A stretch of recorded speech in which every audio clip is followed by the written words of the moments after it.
Le président Kabila a 5 chantiers. Dans ces 5 chantiers, il en a oublié un qui est principal. Mais qui commande l'armée et qui donne des directives? À l'heure actuelle, le moyen le plus simple de commander, je prends mon GSM et je téléphone aux soldats sur le front. Ce n'est pas comme ça qu'on commande une armée. Donc il y a encore beaucoup à faire si on veut avoir une armée moderne à l'heure actuelle. Ce qui explique aussi la débâcle à Goma au mois de novembre. Les unités au combat, mais comme chef, comme commandant de bataillon, on n'a plus de francs congolais pour acheter des cartes, ben, il n'est plus joignable parce que, ben, évidemment, il ne sait pas téléphoner. Et ensuite, mais quand vous êtes sur la ligne de front, vous n'avez pas de groupe électrogène. Et quand votre batterie est vide, ben, vous n'êtes plus joignable. C'est un peu un des problèmes de l'armée congolaise à l'heure actuelle au combat.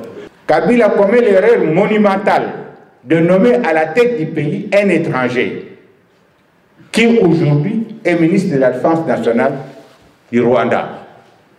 Et c'est ce ministre-là, c'est cet homme-là qui continue à donner des directives en ce qui concerne la politique congolaise, la politique de la défense congolaise, qui dirige les opérations sur le terrain.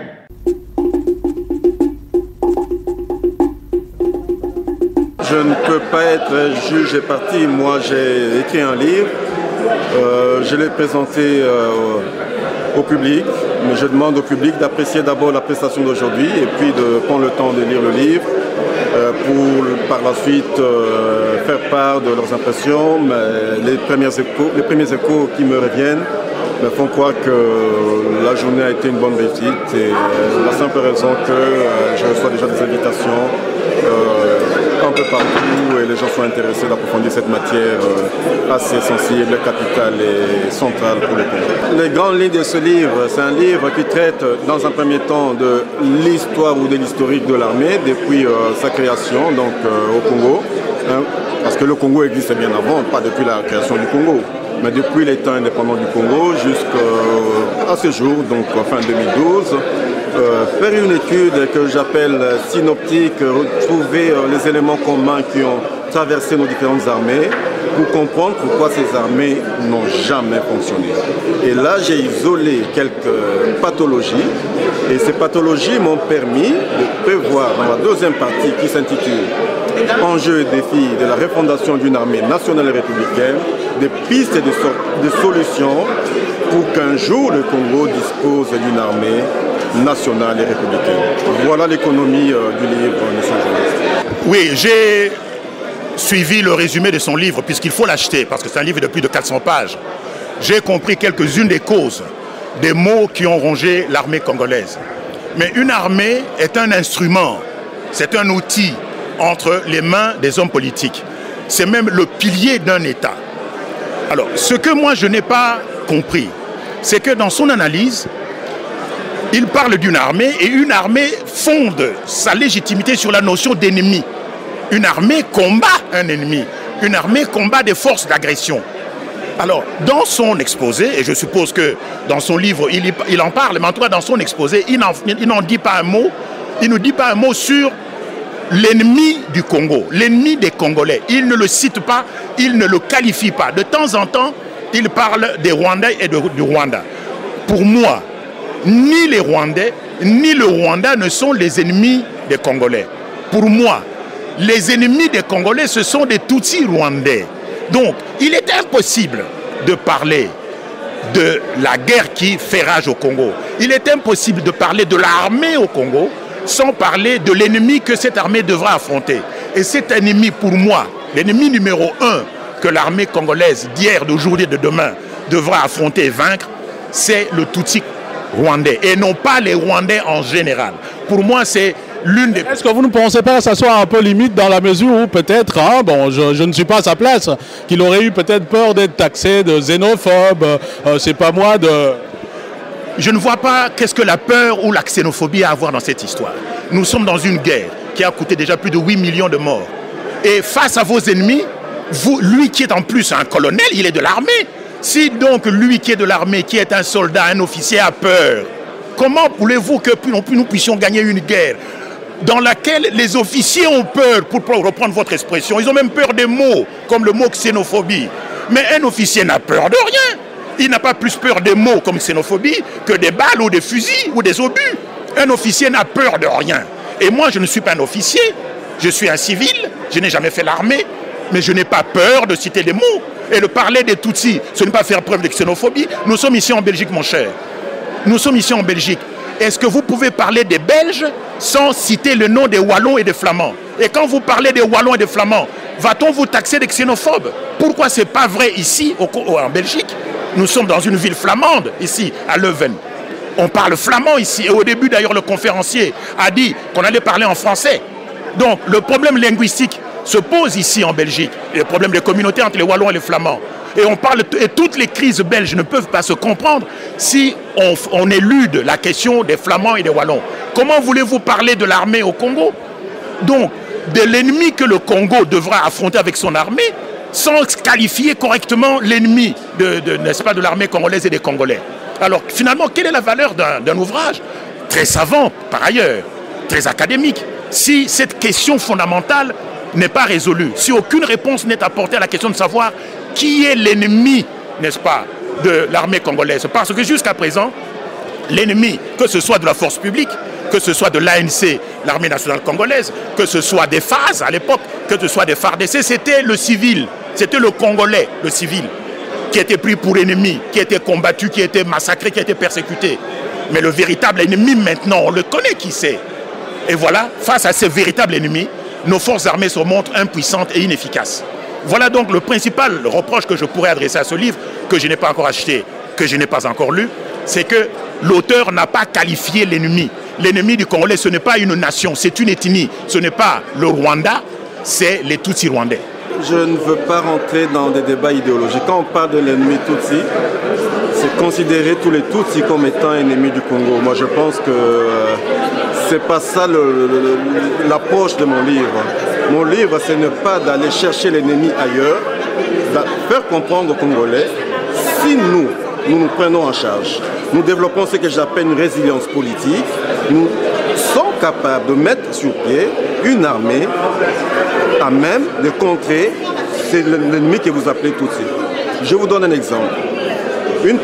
J'ai un ami qui me contacte hier, il dit, j'étais avec une Tutsi qui a intéressée par ton livre, elle aimerait traduire ce livre parce que elle voudrait que la vérité que vous avez écrite par rapport à la situation du Congo et du Rwanda soit aussi connue par, dans les pays anglo-saxons.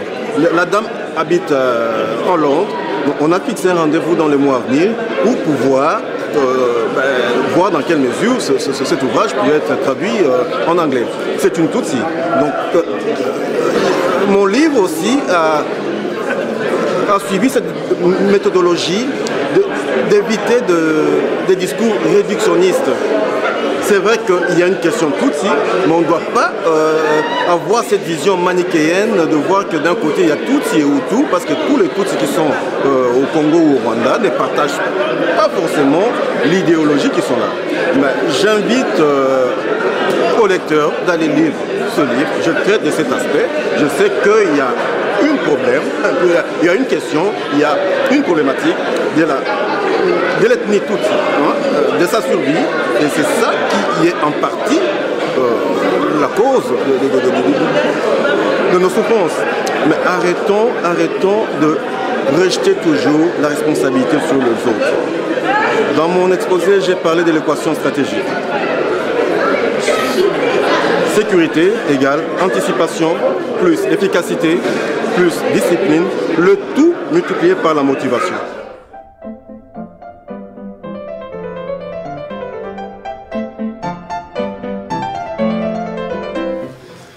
Et à ce moment, on a pris un décret pour dire que plus jamais on pourrait avoir des unités qui pourraient comprendre plus de 25% des ressortissants d'une ethnie.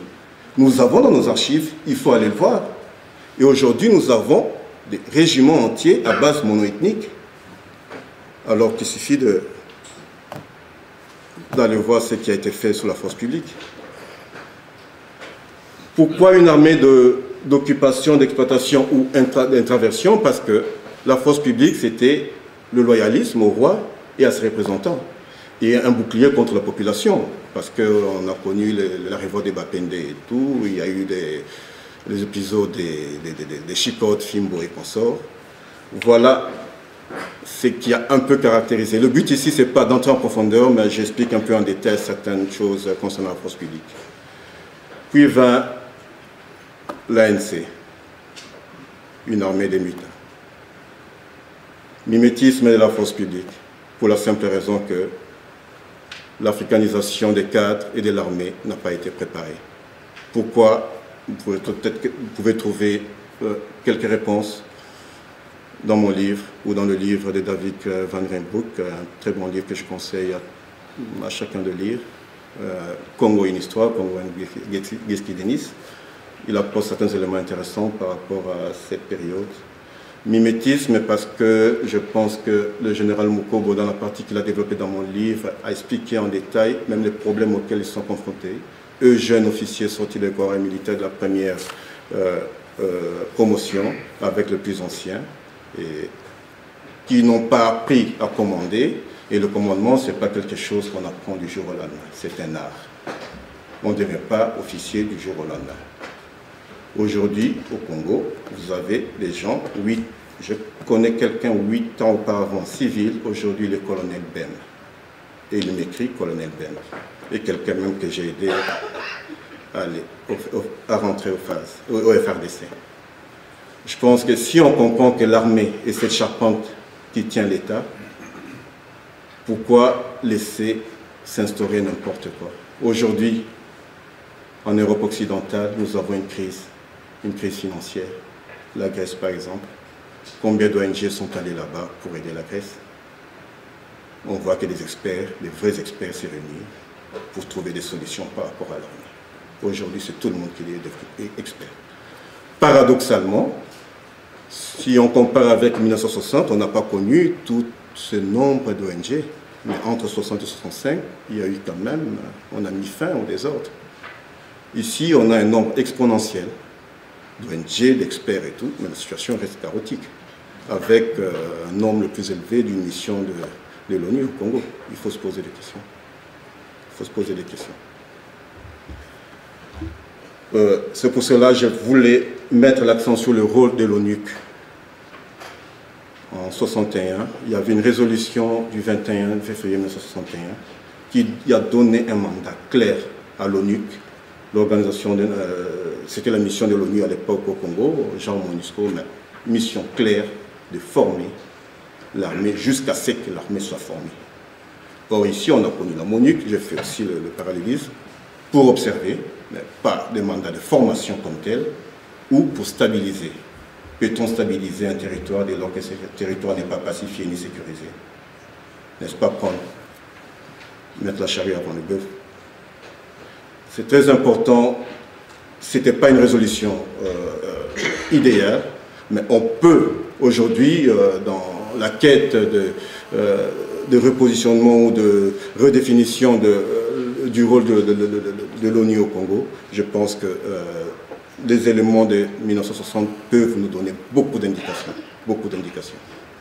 EUSEC s'accordera en accord avec le ministre de la Défense à un programme d'action qui est déterminé par le gouvernement congolais et dans lequel EUSEC essaye de mettre en œuvre certains projets, comme des projets assez concrets, la relance de l'école des sous-officiers à Kitona et, depuis l'année passée, la relance de l'école de formation des officiers à Kananga.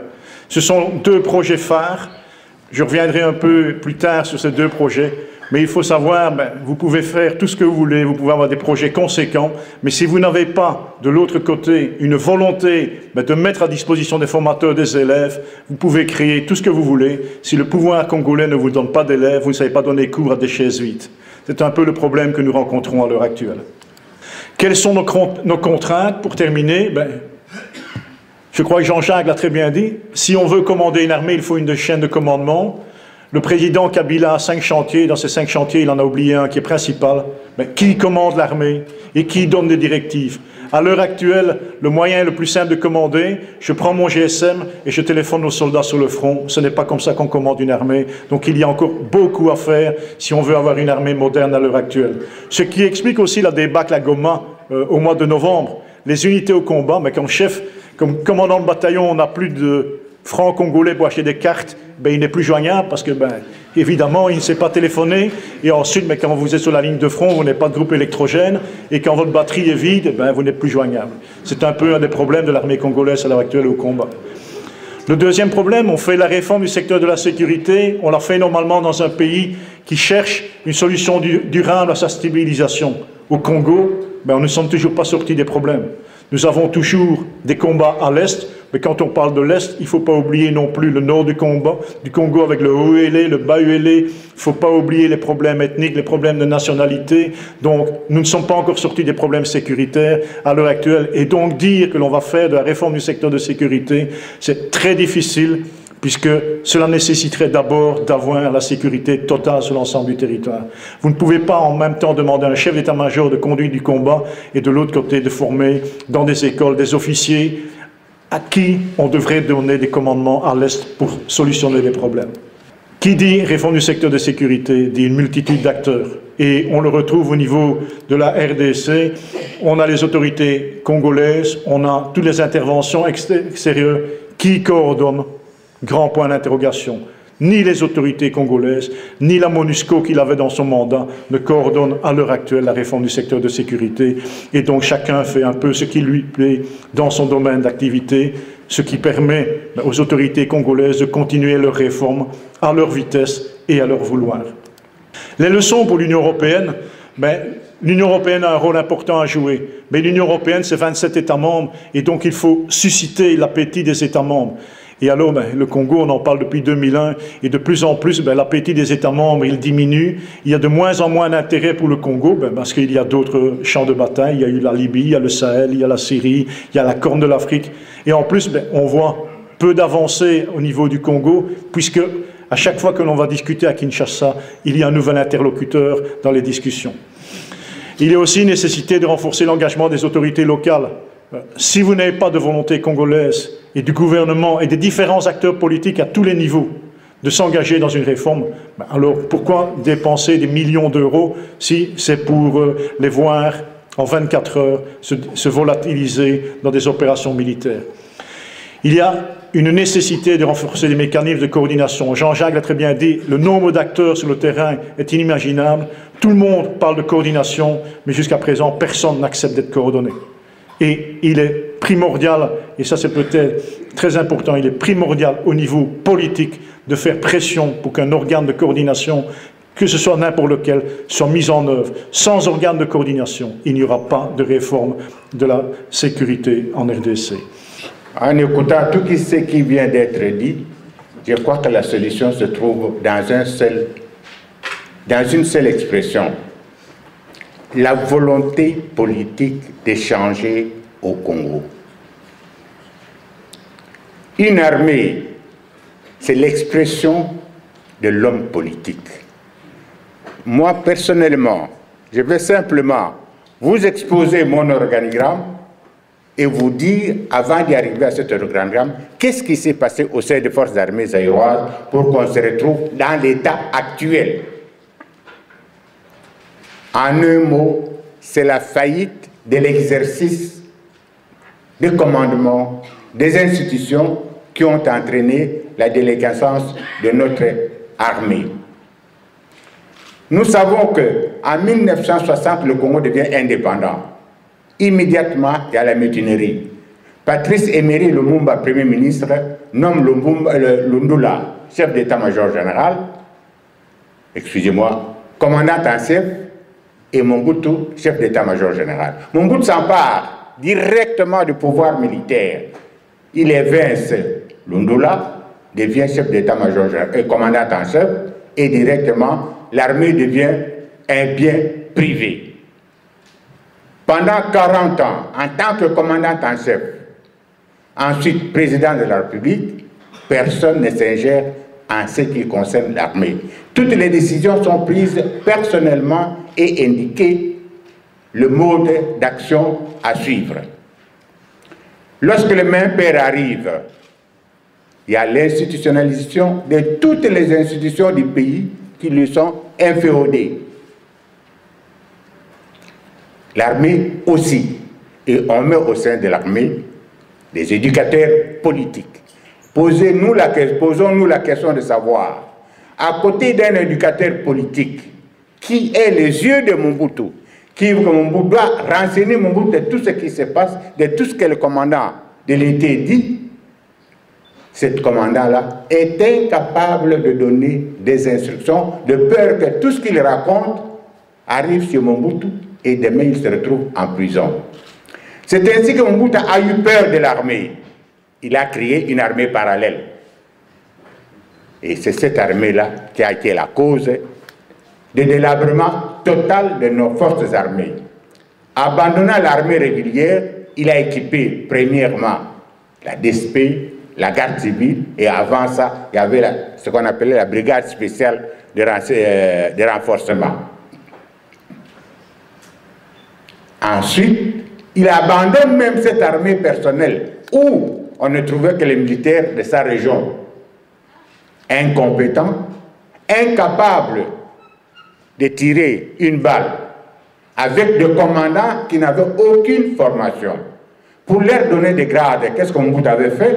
Il a fait venir des coopérants israéliens qui leur donnaient un cours de 6 mois et l'officier le lendemain, les militaires sortaient du camp, le lendemain était lieutenant, un jour après major et à la fin du mois colonel général. Je ne peux pas vous citer le nom, vous savez que toutes les unités spéciales créées par Mobutu pour sa défense étaient commandées par les gens de sa tribu. Le mécontentement créé suite à ces nominations et ont créé la cisanie au sein des forces armées, la jalousie. C'est ainsi que les autres militaires étaient incapables de s'informer, de faire quoi que ce soit. Cet état de choses était connu par nos amis, par nos voisins, les Rwandais, les Ougandais, qui vont en profiter en 1997, excusez-moi l'expression, 97, 96, 97, pour envahir le Congo sous la couverture de l'AFDL, c'est-à-dire de l'Alliance des forces démocratiques pour la libération du Congo, avec leur complice Laurent Désiré Kabila. Quand Laurent Désiré Kabila arrive au pouvoir, quelle sera sa première mission? Il fait table rase. Il s'accapare du pouvoir politique, il décapite l'armée de ses membres les mieux formés, les cadres officiers, il dénie les partis politiques, la société civile. Il fait appel à ces anciens qui se trouvent au maquis. Kabila instaure un gouvernement à l'image de ce qu'il faisait dans le maquis. Dites-moi, que peut-on demander à ce moment-là aux militaires dont les chefs ont été envoyés en forêt à Kitona où la moitié a péri? Malheureusement pour Kabila, il suit encore les traces de Mobutu. Conséquence, en janvier 2001, il est mort. Et qu'est-ce qui se passe? Comme dans une monarchie, la loi fondamentale provisoire disait que la direction du pays devait être confiée à un triumvirat. Ce triumvirat a eu peur. Qu'est-ce qu'il a fait? Il a désigné son monsieur d'office, Joseph Kabila, à la tête du pays. Le pouvoir exercé par Kabila, nous pouvons le résumer comme étant un cheval de bataille, comme étant le cheval de Troie de l'axe Rwanda-Ouganda. Kabila commet l'erreur monumentale de nommer à la tête du pays un étranger qui aujourd'hui est ministre de la Défense nationale du Rwanda. Et c'est ce ministre-là, c'est cet homme-là qui continue à donner des directives en ce qui concerne la politique congolaise, la politique de la défense congolaise, qui dirige les opérations sur le terrain. Nous venons de suivre un exposé dans le cadre de la coopération bilatérale entre le Congo et l'Union européenne. Vous avez bien suivi ce qui se passe là-dedans. Aussi longtemps qu'il n'y a pas de volonté politique de pouvoir construire une véritable armée au Congo, quels que soient les mécanismes qu'on mettra en place, nous resterons toujours au même stade et il n'y aura pas de progrès. Pourquoi? Parce qu'on a réduit toutes les crises congolaises à des problèmes de partage du pouvoir. On a cru qu'il suffisait d'avoir un pouvoir élu pour que l'État fonctionne mieux. Il suffisait d'avoir des dirigeants soumis à l'Occident pour que l'État fonctionne mieux, parce qu'ils vont obtempérer. Il suffisait d'eux. Conférence nationale souveraine, dialogue intercongolais, pré-dialogue, ainsi de suite, et jusqu'aujourd'hui. On va continuer à développer la même approche, résoudre le problème de l'accès au pouvoir sans se demander sur quel État ce pouvoir-là va s'appuyer et quel pouvoir cet État va devoir, ce pouvoir politique va-t-il devoir gérer. Comme vous savez, il ne suffit pas de se proclamer chef ou de se voir confier une telle fonction pour pouvoir l'assumer et pouvoir l'assumer convenablement. L'art militaire, ça ne s'improvise pas. Il faut une vocation, il faut une formation, il faut de la motivation. Et je pourrais ajouter l'équation que j'ai apprise cet après-midi.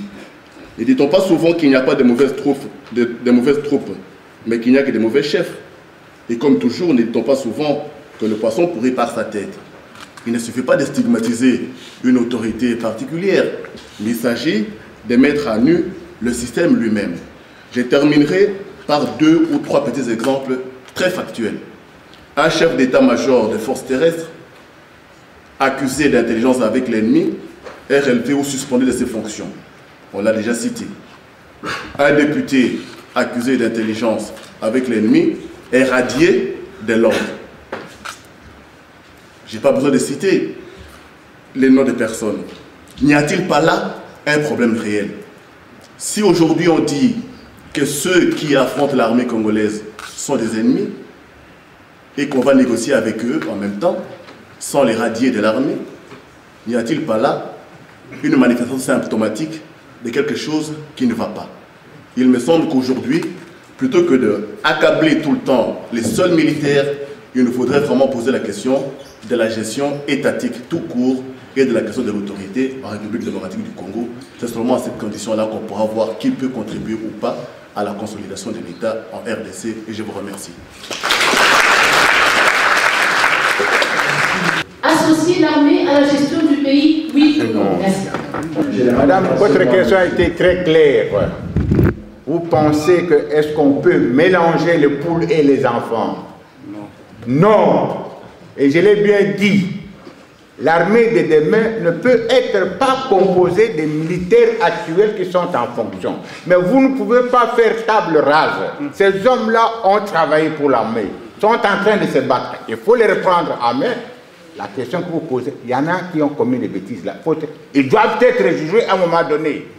Ça, c'est la volonté politique. Le mal de notre pays, c'est mon frère, il ne faut rien faire pour lui, vous le mettez derrière. Qu'est-ce que vous voulez que les militaires fassent? Rien. Deuxièmement, madame dit là-bas, pourquoi ne pas faire 50-50? Mais je suis d'accord avec vous, entièrement d'accord avec vous, mais simplement, si vous prenez l'histoire de l'humanité, il y a un certain progrès qui a été fait pour arriver à l'égalité des hommes et des femmes. Actuellement, dans nos mentalités, la femme n'est pas faite pour combattre. La femme n'est pas faite pour tuer. Or, aujourd'hui, nous avons besoin des gens pour tuer. Je m'explique pour vous de vous dire les 4 vérités. Avant tout, nous devons couper, enlever le fruit qui est pourri, enlever le verre qui est dans le fruit. Et ce verre-là, ce n'est pas avec une femme que tu vas l'enlever.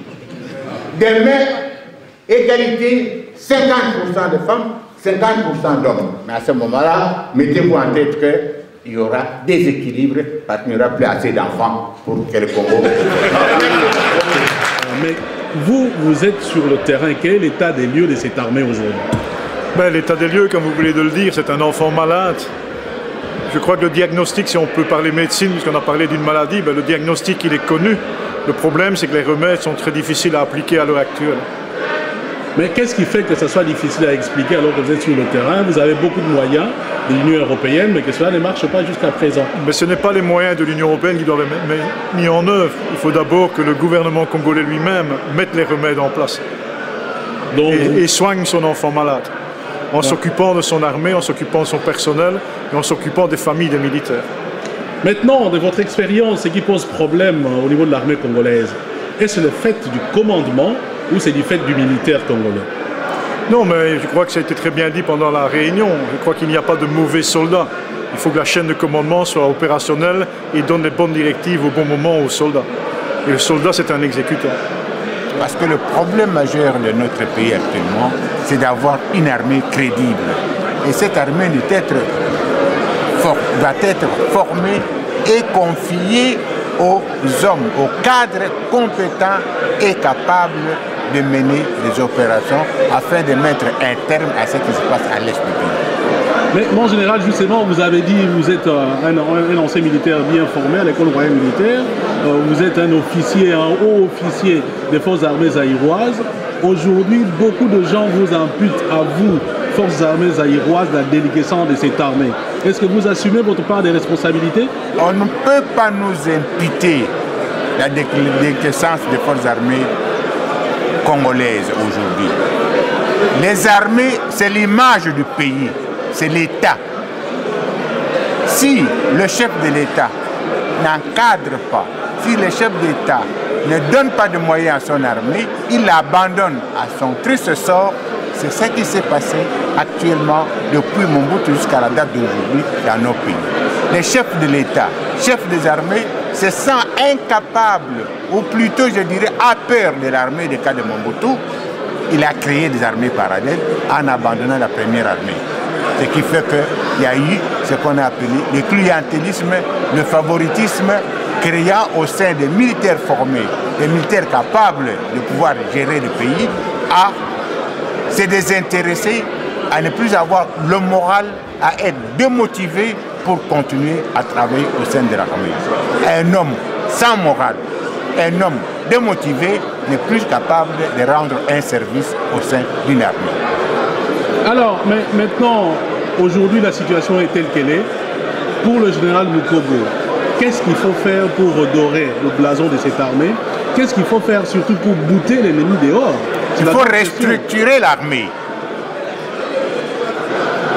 En commençant tout d'abord par réformer certaines unités qui sont actuellement sur le terrain pour pouvoir les équiper, les restructurer, leur donner un moral, une instruction opérationnelle leur permettant d'aller sur le terrain et ne pas avoir peur de l'ennemi. Parce qu'un militaire qui ne sait ni tirer, ni se défendre et n'a pas de matériel voulu, n'a pas à manger, ne peut pas aller en guerre. Ce qui se passe actuellement. On envoie des soldats sans munitions. On envoie des soldats avec des armes dépassées. Et surtout devant un ennemi qui a des armes sophistiquées, comme on le dit très souvent. En tout cas, les meilleures armes, les soldats congolais, tout en étant le meilleur soldat, n'est pas capable de faire face à cela. Est-ce que le général Mukobo pourrait participer, contribuer par exemple à cette réforme de l'armée congolaise nouvelle? Le général Mukobo est disposé à participer à la réforme de l'armée actuelle. Mais il faudra remplir certaines conditions. La première, c'est d'avoir tout d'abord d'instaurer au Congo un état de droit. Pour être